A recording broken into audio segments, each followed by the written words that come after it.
hello hi అండి అందరూ ఎలా ఉన్నారు బాగున్నారా నేనైతే చాలా బాగున్నాను ఇదేంటి ఫిష్ పీసెస్ తీసుకొని వచ్చింది అనుకుంటున్నారా ఏమీ లేదండి నా స్టైల్లో ఫిష్ ఫ్రై ఎలా చేయాలో రెసిపీ మీతో షేర్ చేసుకుందామని వచ్చేసాను మరి ఆలస్యం ఎందుకో ప్రాసెస్ చూసేద్దాం వచ్చేయండి నేను ఫిష్ క్లీన్ చేసినప్పుడే కొంచెం ఉప్పు కారం పసుపు వేసి మ్యారినేట్ చేసి పక్కన పెట్టుకున్నానండి ఫ్రై చేసే ముందైతే అల్లం వెల్లుల్లిపాయ పేస్ట్ మన టేస్ట్కి తగ్గట్టు కారం సాల్ట్ అలాగే 2 స్పూన్స్ బియ్యం పిండి తీసుకున్నానండి బియ్యం పిండి లేకపోతే కార్న్ ఫ్లోర్ అయినా యాడ్ చేసుకోవచ్చు కొద్దిగా ఆయిల్ చుక్కేసి మొత్తం కలిపేసి ఫిష్ పీసెస్కి పట్టేటట్టు బాగా కలుపుకోండి ఉప్పు కారంతో పాటు కొంచెం గరం మసాలా పౌడర్ కానీ లేదా ఫిష్ మసాలా కానీ కూడా యాడ్ చేసుకోండి ఇంకా టేస్ట్ చాలా ఎన్హాన్స్ అయ్యిద్దండి ఆయిల్ హీట్ అవ్వనిచ్చి లో ఫ్లేమ్లో పెట్టేసి మన ఫిష్ పీసెస్ యాడ్ చేసేసి ఒక 2-3 మినిట్స్ అయితే కలపకుండా అలా వదిలేసేయండి ఆయిల్లో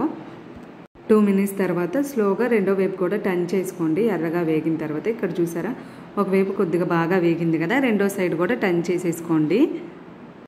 టర్న్ చేసుకొని ఇక్కడ నాకు కొద్దిగా మసాలా తగ్గినట్టు అనిపించి మసాలాను కొద్దిగా రెండో సైడ్ కూడా అప్లై చేసుకున్నానండి బియ్యం పిండి యాడ్ చేయడం బట్టి ఉప్పు కారాలు ఫిష్ పీసెస్కి బాగా పడతాయి ఇట్లా రెండో సైడ్ కూడా అప్లై చేసుకొని కొద్దిగా వేగనిచ్చి ఎర్రగా వేగినాక దించేసుకోవడమే మనకి ఇంకా క్రిస్పీగా కావాలంటే ఇంకొద్దిగా బాగా వేగనియండి అంతే సింపుల్గా అయిపోయింది టేస్ట్ కూడా చాలా బాగుంటుందండి ట్రై చేసి ఎలా ఉందో కామెంట్ సెక్షన్లో నాకు కామెంట్ చేయండి నేను ఆల్రెడీ ఫిష్ పులుసు రెసిపీ షేర్ చేశాను మన ఛానల్లో చూసి అది కూడా ట్రై చేసి ఎలాగుందో నాతో షేర్ చేసుకోవడం అస్సలు మర్చిపోవద్దు